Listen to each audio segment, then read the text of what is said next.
Bam! And you say, damn, this is a dope jam. Is that right? What's next to find a term called dope? And you think it's funky now? No. Honey, what? We have a topic today. We do have a topic today. Yes, and the topic today is overcoming excusitis. Excusitis. You know what excusitis is? We're going to talk about that today. We're going to talk about it right after these messages. Right back in a moment.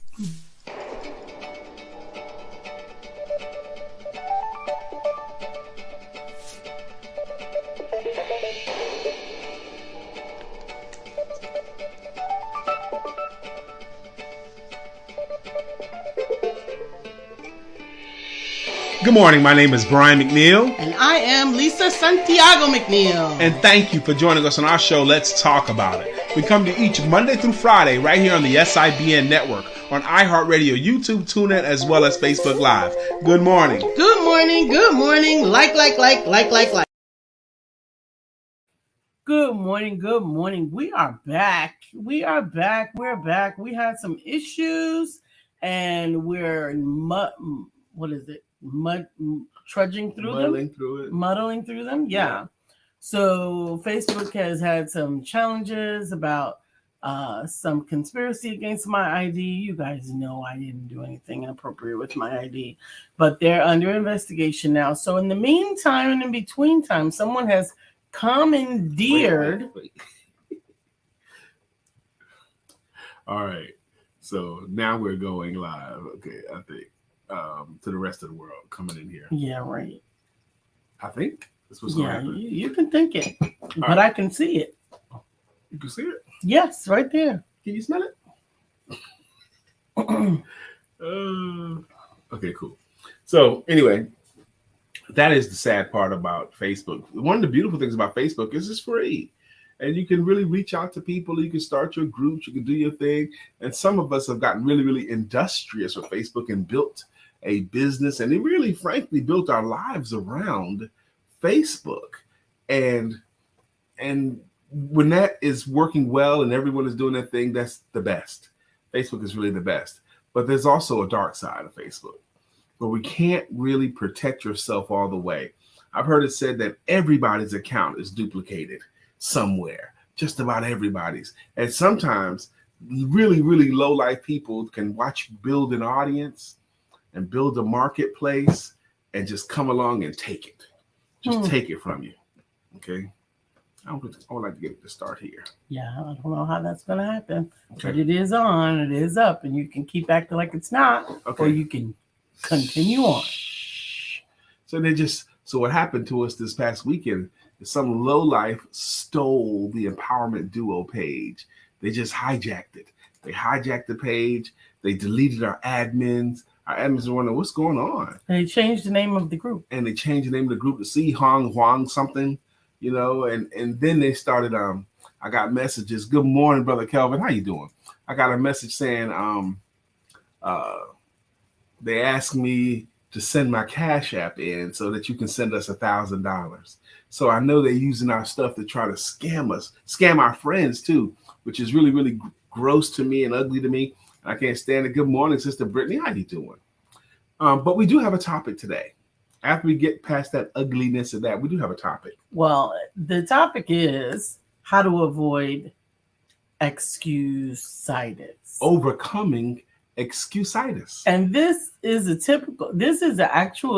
could have been something that was an excuse to not continue. It could be an excuse. Excusitis. Good morning, Shaki. We talk about overcoming excusitis today. I forgot to tag you personally, Shaki, but maybe you found out already that our page, the Empowerment Duo, has been hijacked. Well, she always watched us on ESPTV7 on Facebook. Good. So I'm glad you were not in effect there. Brittany says, so are you guys going to create a new page? We're in the process of mapping that out. We actually have an existing page, but I don't have any Facebook profile, and they have like 25 days left in their investigation. That's right, Chef Rev. That's right. He said, man, they got you. Yes, they got us. They did. They got us. and they got Lisa. They put Lisa in 30 days of Facebook jail, which is ugly to me. Yeah. But they we're going took to talk. My ID, they took my page, they took my followers, they took everything, but they didn't take me.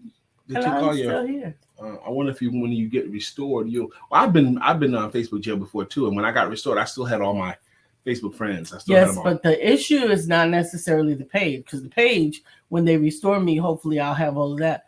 But on the Facebook, on my personal page, right. But my business page, we had built up to over 1,000 followers as well, and we're going to have to start from 0. Because they hijacked it completely. They took it and changed the name and got rid of all of the admins. And I don't even know how Facebook is going to restitute that or recover that. But you know what? I thank all of our friends that reported them too. Yes. That's appreciated. But I want to talk today about today's topic. Today's topic is overcoming excuse-itis. Mr. George Allen, Miss Brittany Thomas, Shaki, what's the other gentleman that was in here? Kevin, good morning. You guys ever heard of excuse-itis? Excuse-itis. We're going to talk about overcoming it. What is excuse-itis? And I'm going to give you the technical definition. I first discovered the word in the classic book, The Magic of Thinking Big by David Schwartz. But he defines excuse-itis. Excuse-itis is regular behavior of making an excuse for every poor performance. It appears in a wide variety of forms, but the worst types of this disease are health, intelligence, age, and luck. Excuse-itis. You make excuses for every poor performance. Okay. I didn't do well because the traffic made me late. Okay. Excuse-itis. There's also a new word suggestion for this too. It's a mediocre person. When you see new word suggestions, I think those are words that are working towards becoming in the dictionary or not. But it means a mediocre person who is suffering from the sickness of a mental disease of making excuses every time that aren't made by the successful person. Okay. So now excuse-itis is like a real thing. Look at it. Yeah, it looks like it. Definitive of excuse-itis, collinsdictionary.com. That's the new word suggestion. That's it right here. But this is where I got it from the David Schwartz book. But sickness or mental disease of making excuses. Good morning, Ja. Good morning, Melissa. And here's the challenge I have with the word excuse-itis. I think at some point we all are victim of it. The Facebook user, we don't know who you are yet because you're you haven't accepted the StreamYard thing in there that says that we can see your comment. So please tell us who you are. Hey, Ja, good morning, Brittany. Thanks for calling them out. Facebook user says, an old sister told me that all excuses were lies. I think so. And Chef Rev, absolutely. After you've done all you can, you just stand. How many times has that thought rescued you? Just after you've done all you can. But the first part, make sure that you have done all that you can. After you've done all you can, you just stand. Thank you, Ja. It's great to be seen. He says, so great to see you all. We appreciate it. Good morning, Charleston Leak. Thank you for joining us this morning. What's up, man? He's been on my Facebook friend for a long time. How you doing, bro? I want to talk about the topic. Yes, I'm happy to have you guys in here. Look like a couple of new faces. Welcome to the show. This show is called Let's Talk About It. And her name is Lisa Santiago McNeill. And he is Brian Keith McNeill. And together make up what's called the Empowerment Duo. Yes, we are. What's up, man?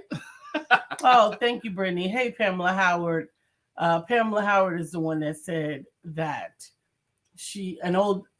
it was an old sister who told her that all excuses are lies, and they are. What's up, Miss Pamela Howard? She reached out to us the other day too, Lisa.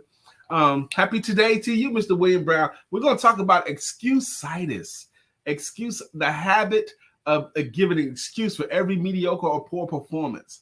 This mental sickness of making excuses all the time. Miss Jacqueline, we are praying for you. She says she's healing from an ear infection, fever, headache for the last 6 days.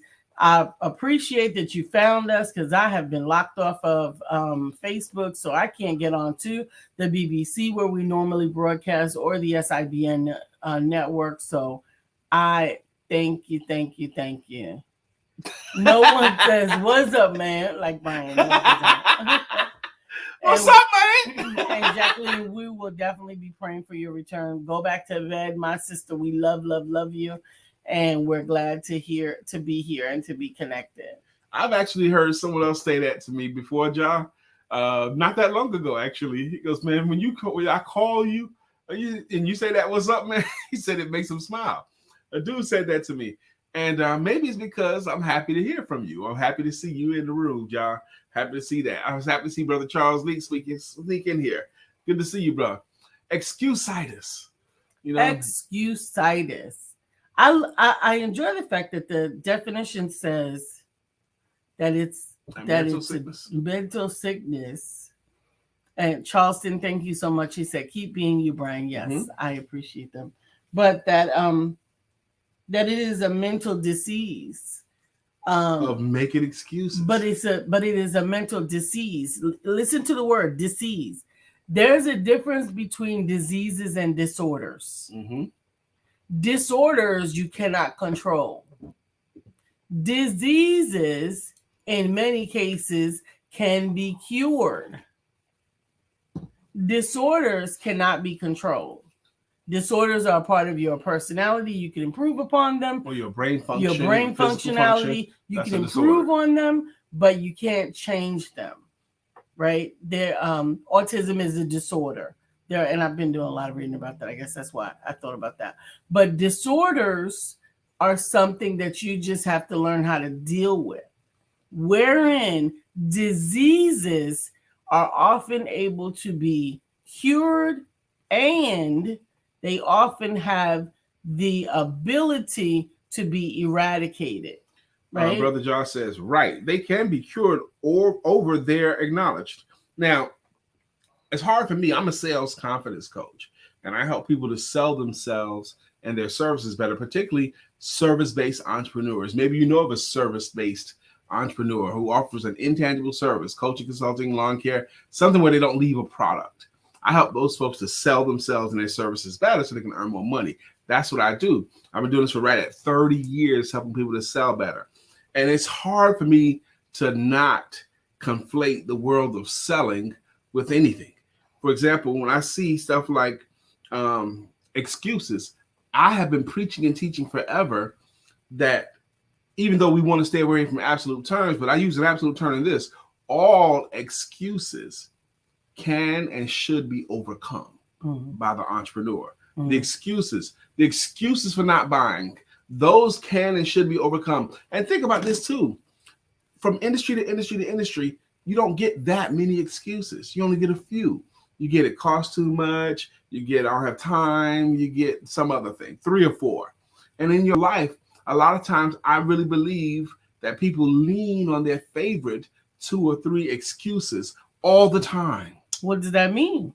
That means that you should have 2 or 3 responses you need a to those excuses. Yeah, you don't have that many of them. You can develop a counter. You can develop a strategy to counter that familiar excuse that keeps cropping up. Every time you play yourself small, every time you miss the ball, every time you throw your favorite excuses up there, it's because I'm black.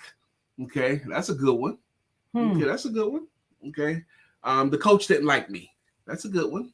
Okay, she didn't like me. He didn't like me. Those are good excuses, but you got to come up with a counter. My mother liked my sister better. Okay. Thank you. Cuz, what's up, man? My cousin Thurman is in here. How you doing, sir? Hey, Thurman. How are you? And I should call him sir because he was an ossifer in the military. What's up, cuz? We talking about overcoming excuse-itis. I'm telling you, in the military, oh man, we used to have it mapped down. Now, in the military, we didn't call it excuses. I'm not gonna say they, because I'm former military too, 8 years in, by the way. They called it bitching. Okay, bitching. And when you first go, you could say we called it bitching. Okay, When you first get into basic I don't know training, that you should use words, inappropriate words. well, what makes the word inappropriate? It's only the perception of it that makes it inappropriate. Or Facebook could say it's inappropriate. Okay. So the B word. When you first go into the military, you go into what's called basic training, and you get introduced to this concept of being about everything, blanking about everything. Anything they want to do, you about it, okay? And then you go to what's called AIT, which is your school, and you get a little bit better at it. Okay, you get a little bit better at complaining. You still got to do everything, but you complain about it. And then by the time you get to what's called permanent party, after all your schools and advanced schools are done, you get the permanent party, you're polished at it. And the longer that you're in the military, the better and better you get at it. But you're pretty polished by that time. But all of them are excuses. Now, you still have to do everything that you're whining about. None of the excuses are going to be good enough. That's just that it is. Brother Josh says, okay, we did read that already.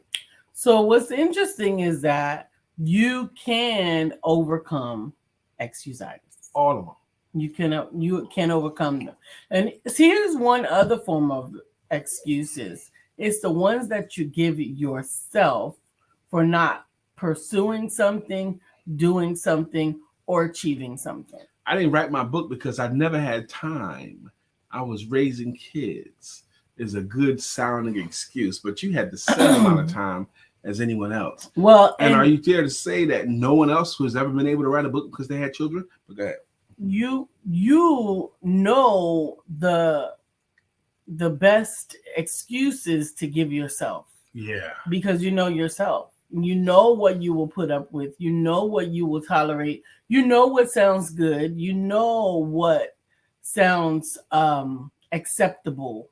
These are things that you would accept. Now, every once in a while, we've all met someone that have never, like, there's no excuses. There's no excuses. And we consider them unreasonable a lot of times. What do you mean? The building fell down a block before my street and the street was blocked off. I couldn't get through. They're the ones that are going to say, that's just an excuse. Earlier. Yeah, you should have left there earlier. The building is not here anymore. You should have left earlier. I used to conquer that when I was a sales manager. If you had a job that paid you $300,000 a year, working the same hours you do right now, doing the same work, but they're just going to pay you $300,000 a year every year, no matter what. The only thing is you can never be late. The moment you're late, you lose the job. Would you ever be late? Would you ever be late? If the job paid like that, would you ever be late? No, you wouldn't. You know, you leave 2 hours early every day just in case the building fell down or the bridge was out. You had enough time to rent a helicopter, you know, so you wouldn't. Good morning, Dr. Beverly. How you doing? Good morning, Dr. Beverly. All right, Pamela Howard. She says that book writing sounds like me. Oh, I've got excusitis. Yeah. I might need to teach that class. Let's do it. Because I have helped many of my authors to find the way to write their book. Oh, I don't type good. Well, talk it. Oh, I don't have enough time. Well, let's set a time each day. And if I need to get on the Zoom and just watch you write. Lisa has wonderful strategies. And I've learned over time, when people say I'm having difficulties writing my book, I'm thinking about writing my book, I tell them before you do, have a talk with Lisa. First, because she has developed strategies. When I get ready to write, I never know what to write about. Well, that means you're writing prematurely. Yeah. She even put out a document, 7 easy steps to writing your book that sells or something like that. But 7 simple steps to writing a book that sells. But if you have the consultation with her, she can make it easier for all of you who pondering it. I'm going to give you the same counsel I give everyone else who tells me that. Have a conversation with Lisa first. She'll make the whole process easier for you. And you can reach her by, can you type in your the way you want them to contact you? Sure. Because there's probably one person on here that says, oh my gosh, that's me. I need a strategy for this. It is so much easier when you have a strategy. Okay, so to reach out to Lisa to do that, she's going to post it up in the comments so you can have it there. Bam. Okay. And is it going to also be in the comments or just up there? It is. Okay, cool. So, but that's what you do, man. How about this person here? I'm going to start my business. I'm definitely going to start my business. I've been going to start my catering company, but I can't do it right now because it's almost summertime and the kids are out of school. And, I got to drive them everywhere. Okay. And then a few months later, they're going to say, well, it's almost back to school season. I got to get the kids prepared for school. And then a few months later, well, it's football season. We got to support the team, so I'm a football mom and I got to be there to support the team. I can't start my business right now. Wait until the new year. Okay. When the season's over. And when the new season's over, have you ever had a winter this cold? Okay. Can you believe this weather? Wait till the weather breaks a little bit. And then when the spring comes, man, the weather has come so nice. I want to get out a little bit and enjoy the weather before I really, really bear down. And then it's like, well, the kids are almost out of school and you're back there again. It's constant. Okay. And there's always going to be something to protect you. Understand that excuses are often there to protect you. That's what your brain wants to do. To protect you from the unknown, to protect you from failing, to the protect potential you of not. From all of these things that are actually meant for you to overcome. Brother Kelly Little says, Coach Lisa, the book whisperer. I like that, Kelly. Thank you very much. She's actually birthed more than 110 books since May of 2016. May of 2016. So let's see, 17, 18, 19, 20, 21, 22. In 6 years, this is May now, because her first book was published May of 2016. So in 6 years, that's a lot of books, baby. Yeah. And you figured out, you do something 110 times in 6 years, you figure out a few things. Brittany Thomas says, those consultations definitely help. Brittany's published 2 books through Lisa. Kelly Little's published 2 books through Lisa. They would know. Good morning, Dr. Deborah. Dr. Beverly says, OMG, those make my ears hurt. Excuses. Yeah.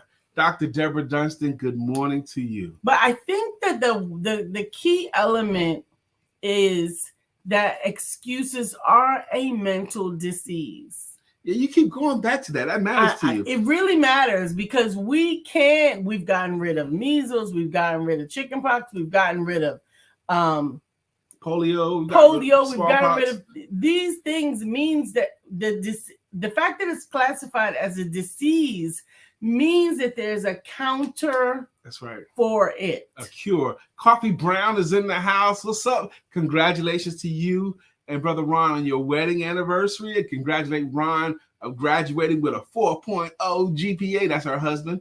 Good job, you guys.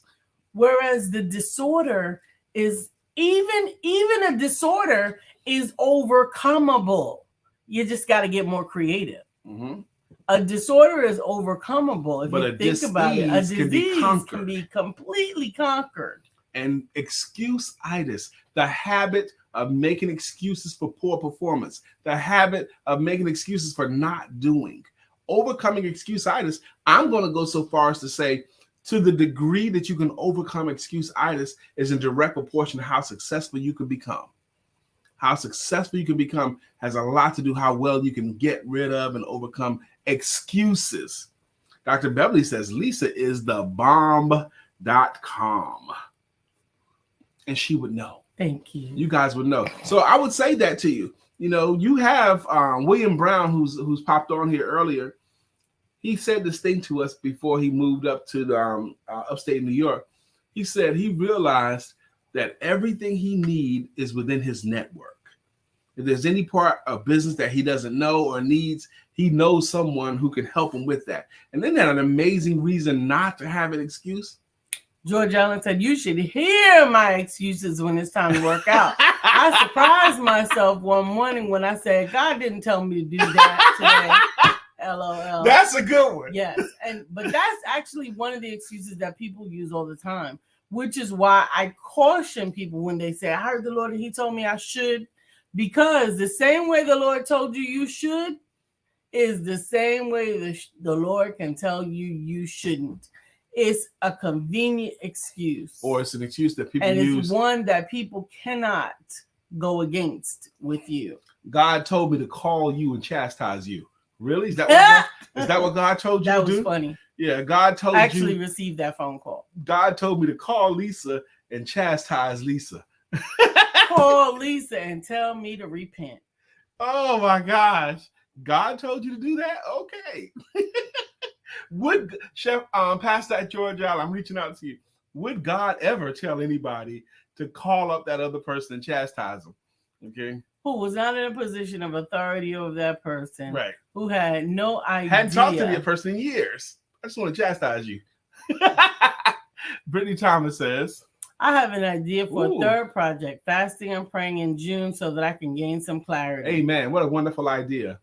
Dr. Deborah said, God gets blamed for a lot of stuff. Oh, yes, he does. With a laughing emoji. Yeah, we blame God for a lot of stuff.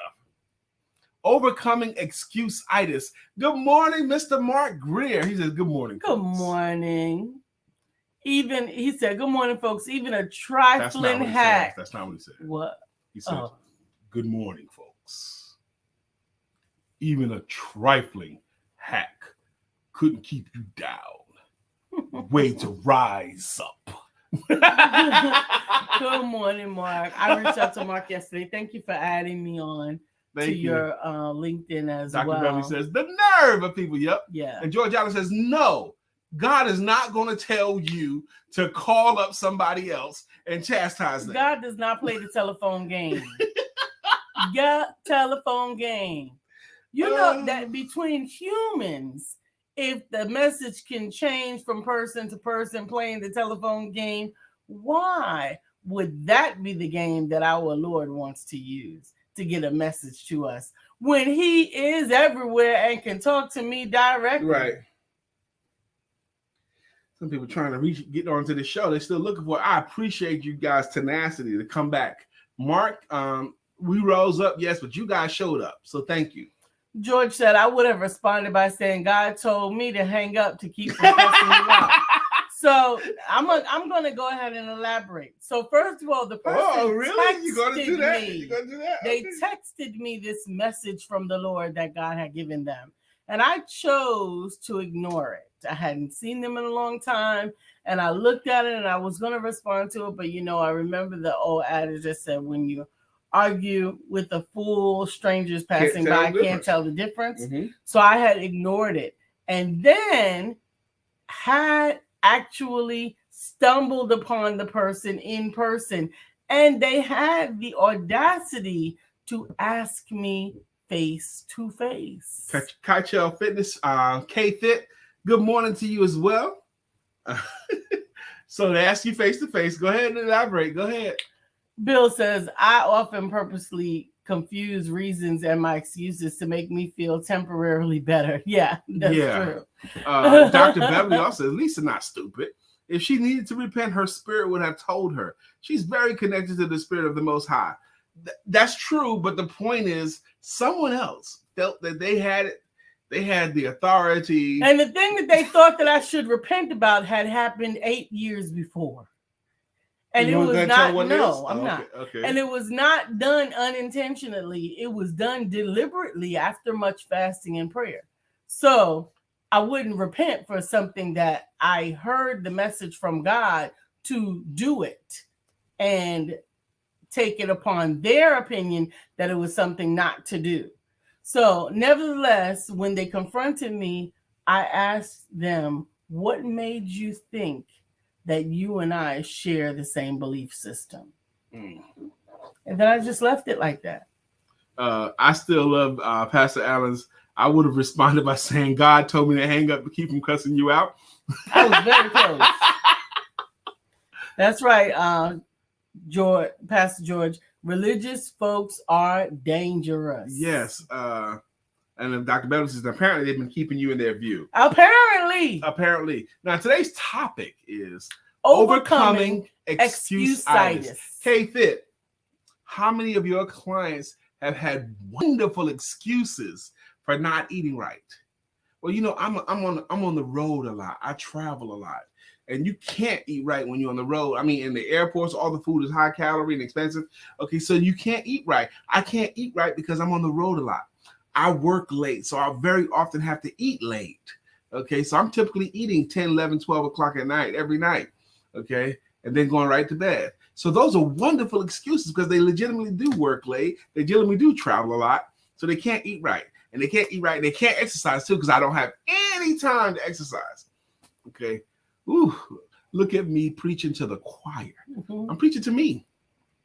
Okay, excuse-itis. But we've already agreed you can overcome all of these excuses. Absolutely.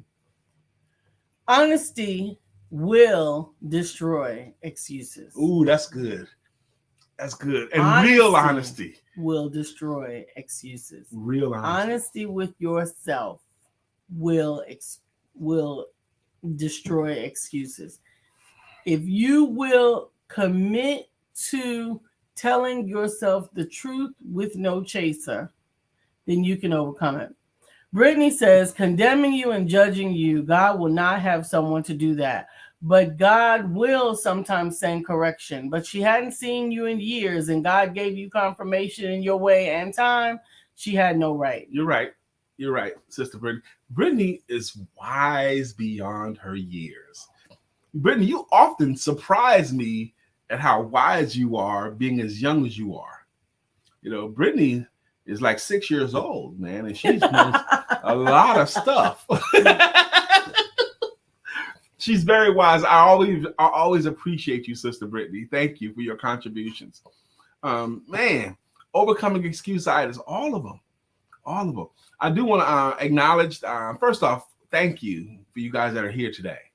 That you traverse the terrain to find us on different pages than we normally appear, and we really, really appreciate it. It'd have been so easy for you just having a good excuse. I couldn't find you guys. Or you weren't in the place that I always find you. Going back to the classic book, Who Moved My Cheese? You know the book about the story about who moved my cheese? Mm-hmm. Okay. They do this mice, put the mice in the maze, and they put the cheese in a particular spot, and they're timing the mouse. How fast can it get through the maze and go to the cheese? Okay. Now, then they do another experiment where they move the cheese and put it somewhere else. Now, the experiment, and then the mice would go to its familiar place and not find cheese there. So what did the mice do? Did the mice stick around and say, daggone, who moved my cheese? I can't find the cheese. This is where I normally find the cheese. How come it's not there? Or the mouse could just, okay, the cheese is not here. Let me keep looking around. Oh, here it's over here this time. They don't spend that time whining and complaining about who moved my cheese, as so many of us adults do. Who moved my cheese? It doesn't matter who moved your cheese. Just like the spider doesn't care, the mouse doesn't care. You know the story about the spider doesn't care. If a spider's on the banister and you knock that spider down, that spider never talks about or thinks about, daggone, I was up there, now I'm down here. The spider just keeps going on. You could tear down the spider web completely, sweep it out. They'll make another spider web because the spider spends no time at all bemoaning what happened. They'll just start spinning a new web. Okay, the spider doesn't care about what happened. You know, you could try to drown it, you move it, knock it over, blow it over. Doesn't matter. The spider's just going to keep going.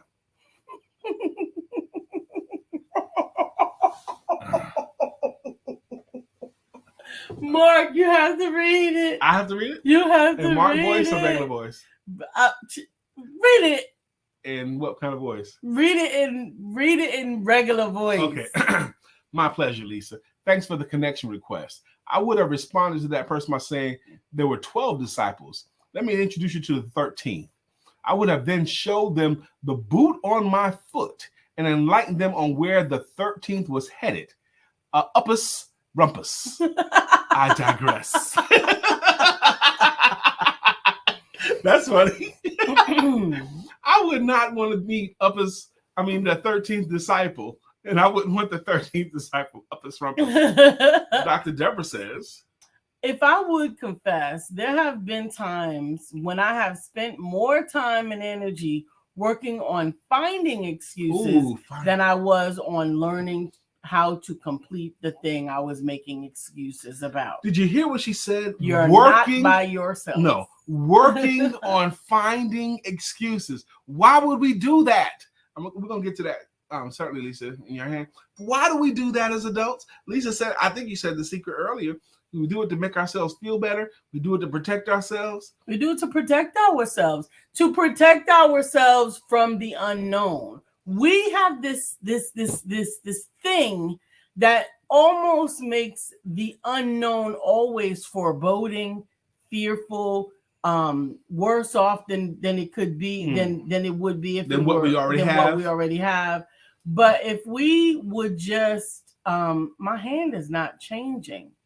That's so the other hand is changing. I'm sorry. Anyway. If we would just trust that the thing that we're trying to protect ourselves from is actually the thing that would benefit us the most. I want to lift up one thing that we're trying to avoid so much, and I'm hoping with this amazing collection, you guys can come up with a suggestion of how to cure this one thing. Okay, the one thing that stops so many people from doing stuff is the potential for embarrassment. More people are afraid of potentially being laughed at or embarrassed than anything else. Someone in the public seeing them not looking great. So they avoid the potential for embarrassment a lot. Does anyone want to offer a suggestion on how to overcome that fear of being embarrassed?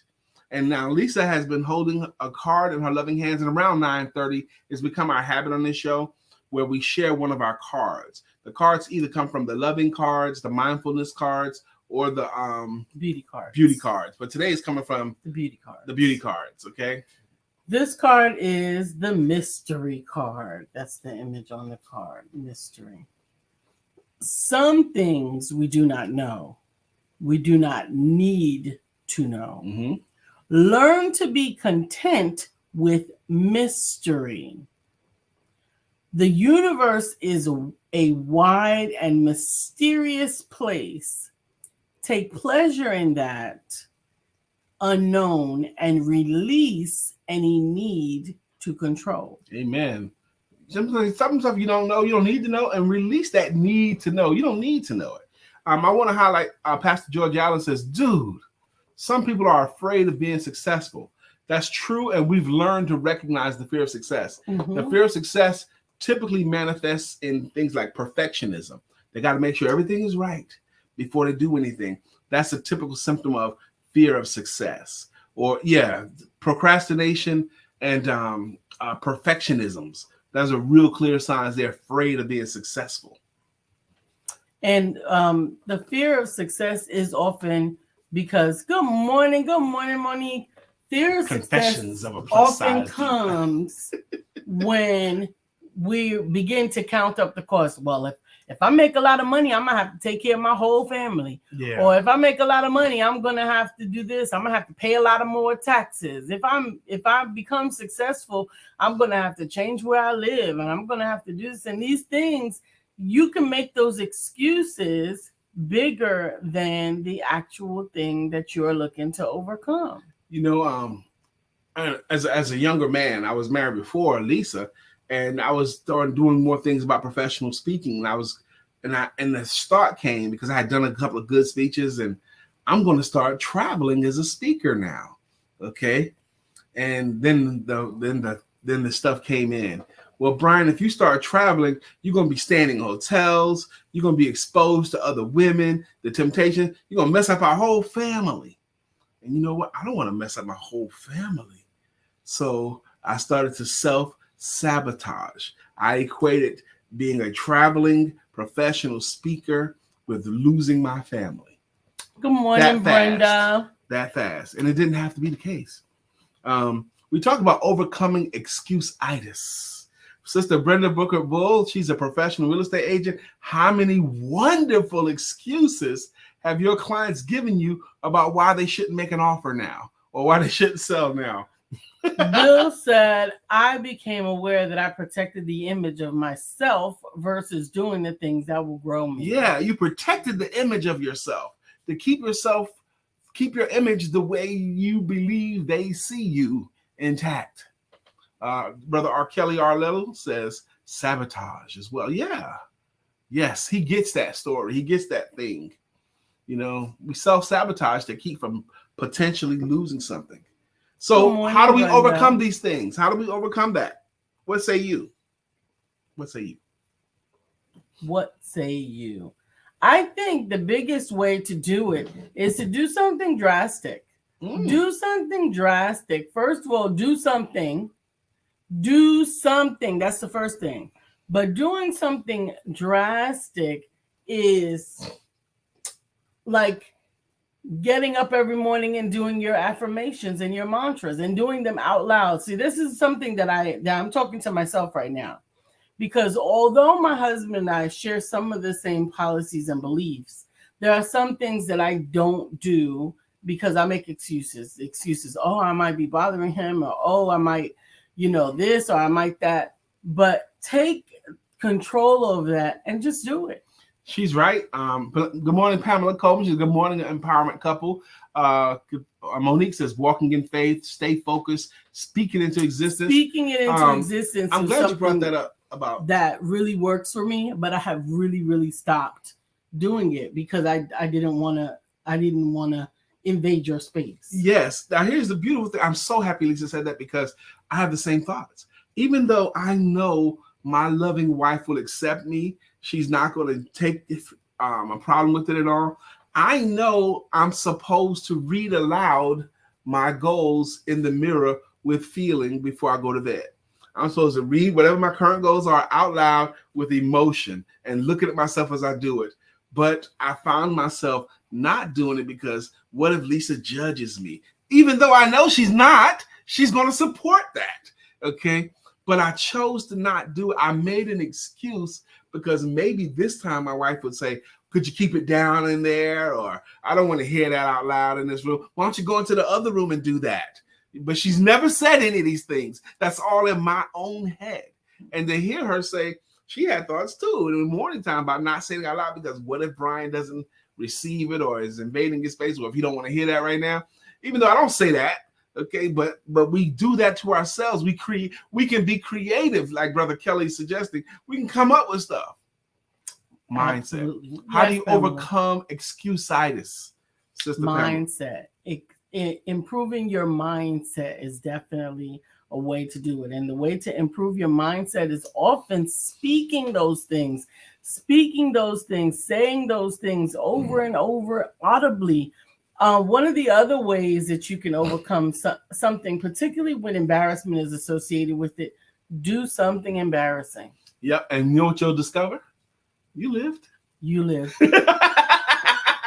Do something embarrassing. Walk into the supermarket making a loud noise or spinning around. Crashing through the door. Why do we find so much joy in embarrassment? Okay. Especially if it's not us ourselves. And I think some of the reasons why we enjoy watching someone else get embarrassed, watching someone else slip and fall on the ice, is because it wasn't us. Okay. It's almost a relief laugh. Monique says you can be your own worst enemy. Yes, absolutely. And she goes on to say, but stay focused and surround yourself with positive, like-minded individuals. Laugh at yourself.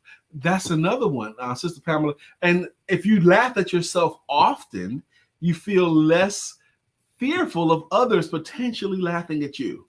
Okay. If you just, John Maxwell talks about it, stop taking yourself so seriously. Get a kick out of some of your mistakes. If you can get to the place where it tickles you, the mistakes you made. Kelly goes on to say, boundaries. Align yourself with a tribe that supports yourself. Positive self-talk. Journal and write down your victories. Amen. Give yourself and others grace, Amen. Gratitude, visualization, and condition your mind with your best story. Absolutely. Those are all love that. From the guided journey within process that we did last year together. Kelly, absolutely. Monique says, I do laugh at myself, and others really hate that. You take it away from them. They have no power to make fun of you if you're already laughing at yourself. Okay. One of my favorite movies, we don't have to do our greeting songs, greeting logos. One of my all-time favorite movies is a movie called White Men Can't Jump. And the stars are Woody Harrelson and Wesley Snipes. These two basketball players on the California beaches. They play 2-on-2 tournaments. Good morning, But Damona. on the first day they met, good morning, Damona. On the first day they met, Wesley Snipes' character is making fun of Woody Harrelson's character. He's talking junk about him. He says, and your mother's this and your mother's that. And then Woody Harrelson says, my mother was too drunk to be this or that, okay? And he says, this dude don't even know he's being insulted. He couldn't even insult him anymore because he was laughing along with the jokes. He says, nah, my mom could have did that. She was too drunk to do that, Took it away. Took away the power. Dr. Deborah says, I like that. Absolutely. She says, do something embarrassing. When I was afraid to go live on Facebook, I decided to do it on the beach in a bathing suit with no makeup on, and I actually didn't die. Absolutely. Go figure. I remember that, Dr. Deborah. I remember it too. That was 2 years ago, maybe. Yeah, and we were at the beach. And she was standing up at the edge of the water and going live, and then she came and told us she hadn't been live before, and she was so nervous about going live. I think Bill was on that retreat as well with us. Bill Brown said, I am currently the distinction between laughing at myself and finding the joy in me. That's a cool place to be. Absolutely. Pamela Coleman says, wow, and then fearless. I want to say this too. Lisa and I had a wonderful vacation. We just came back yesterday. Today's our first day working back. I got a full day ahead of me. But we had a wonderful vacation. We enjoyed the beach. And one of the cool things about it is we brought along a friend of ours, a dear friend who's going to be leaving us soon. So we got a chance to do one more good party with her. Dr. Deborah Dunstan was with us, and we had a great time. I enjoyed her so much. We did, and plus, because all three of us are of a certain age, we did things together, but we also gave each other space, and it was just great. It was just great. Brother Mark says, instead of making excuses for a thing, go to the cemetery and ask those people if they're worried about being embarrassed. Wow. If you don't get a response, learn the lesson. If you get a response, you're being welcome to the club. If they talking to you and you can hear them, they're inviting you to the club. Yes, I was there when Dr. Deborah went live. That's right. Bill was on that retreat with us. Dr. Deborah said, we had such a great time. It was one of my favorite trips of all time this past weekend because I got a chance to do nothing and everything I wanted to do. And another thing cool about this vacation, young people, we went to the beach and parked the car, basically. We didn't feel the urge to go uptown, to go to this restaurant or that club or that bar or this thing. We was good. And it was a great time. Pamela Coleman says, welcome back. Again, thank you, Pamela Coleman. Pamela Coleman stood in for me yesterday at our weekly networking meeting called V-Team. I called Pamela Coleman yesterday morning and asked her, would she speak on my behalf? And she said yes. And I don't know what she said yet, but I know it rocked. Sister Pamela's back in the room. So glad you enjoyed one another. We really, really did, Pamela. Hey, Sister Angela Hope, what's up, lady? Yes, indeed. Love you too. We love you back. It's 9:46. We're running a little bit late because typically around 9:42, we like to thank you, the folks of you that have been rocking with the show for years or are consistent contributors to this show. Today, we talk about overcoming excuse-itis. So we're going to go ahead and do it now. And Melissa Price, thank you for joining. I was actually looking for you on LinkedIn. Where is she? She came in earlier. Okay. I was actually looking for you on LinkedIn because my Facebook has been shut down temporarily. We're working things out to try to figure out how to get restored. But for those of you who I didn't have as a LinkedIn connection, I had been going out and trying to connect to you guys so you could find us today. Now, if you're not, go ahead. If you're not familiar with what we're about to do, just bear with us.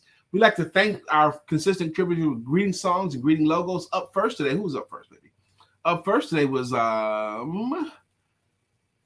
Sister Brittany Thomas, and she has a song, and it goes, "It's Brittany, it's Brittany, it's Brittany, Brittany Thomas. It's Brittany, It's Brittany, it's Brittany, Brittany. It's your time.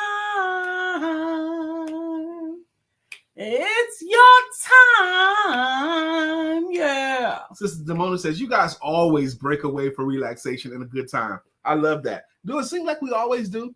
We resolved we're going to do it more often. That's what we said. We're going to do this much more often than we have been doing it. Sister Shaki Jones has a greeting logo, and it goes, guess who's back again. Shaki's back. Tell a friend. Shaki's back.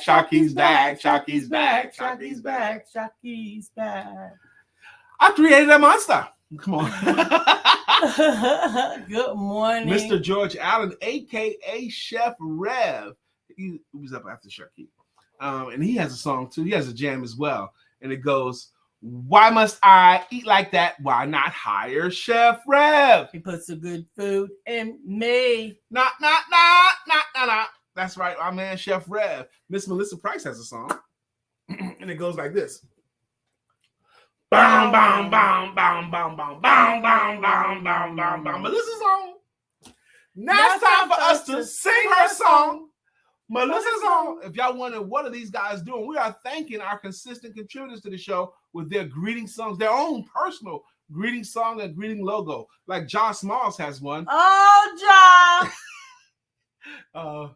John is in the house. Boom, boom. Tss, tss, tss. John is in the house. John Smalls' logo hadn't been said in a minute, but we love when we get a chance to do it. If you're watching this and say, man, I want a song. I want them to sing something about my name too. You can get one.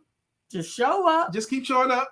Tell us what you like and give us a suggestion. You can get one. We'll do it. Mr. William Brown has a song too that was suggested to us by another person that watched. And it goes like this.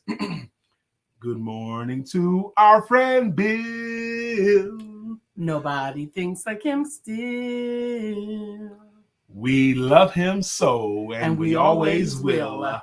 Our friend Bill. Good morning to our friend Bill. Miss Jacqueline Rosier didn't stay, but she came through. But if you come through, you get your song sang. But Jacqueline Rosier has a logo in the song. The logo goes, according to Jacqueline.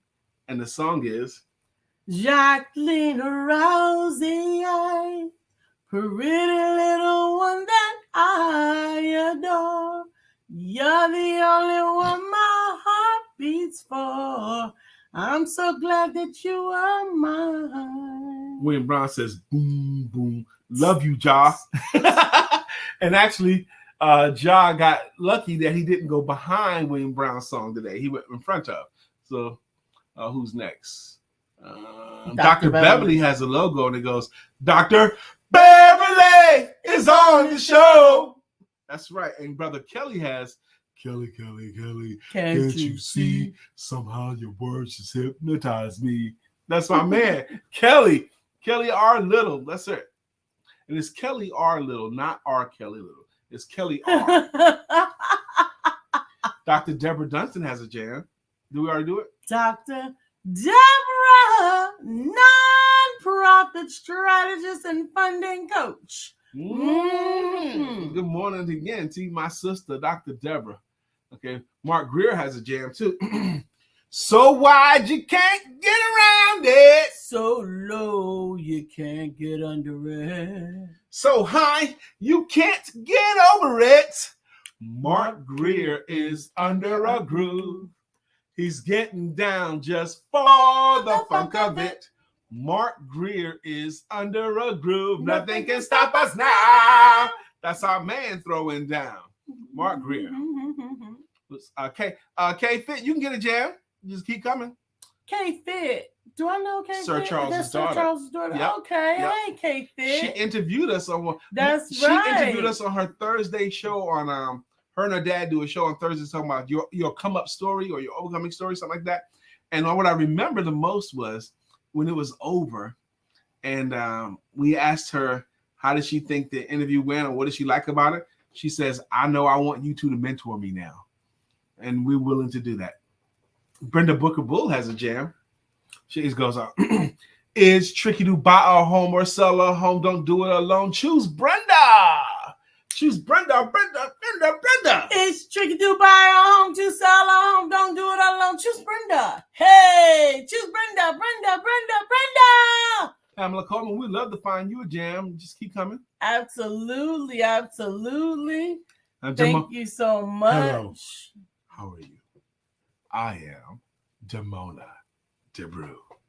Demona DeBrew is another one of our favorite people on the planet. How you doing, our sister? Hey, Demona. Demona, we love you and miss you. Come on, we got to go. Hey, Demona. We appreciate all of you guys. Pamela Howard, you should get a jam. Oh, Leanne is here. I get to sing her song. Leanne has a jam. She says, my client got off early this morning so I could pop in. Hope you see my comments on all your Facebook posts. Miss you guys. Great to see you. Leanne has come often enough that she has earned a greeting song, and her greeting song is... And it's Leanne.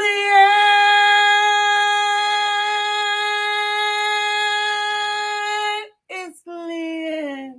Time is a wheel in constant motion, always rolling us along. Tell me who wants to look back on their years and wonder where those years have gone. Demona DeBrew, you deserve a song. Help us find you a song, Demona. Come up with a jam or a song or a genre. And if anyone else can help us find a song for Demona DeBrew, we'll appreciate it because you deserve one. And we appreciate all of you finding your way to us today. If you have the opportunity, please, please, please report to Facebook that Lisa Santiago McNeill was hacked and that I would never do the things that they said that I did. And you can report that for me. That would be appreciated. Yeah, because there's no reason Lisa's not on. And so I appreciate you guys for finding us. Oh, Pamela said, Leanne is at my house right now. Yay! Now you got to hear her she song. always wanted to hear her song. This is great. She goes, Leanne also says, thanks so much, guys. So fun. Anytime you show up, if you have a greeting song, Lisa and I, we feel like it's an honor and a privilege that we get a chance to do your song for you. We're going to always do it. We got to go. We gotta go. We love you, appreciate you. We'll see you here tomorrow for Shout It Out. Bye-bye. Thank you, sweetie. Gotta go. Have a good one. Don't forget to have sex.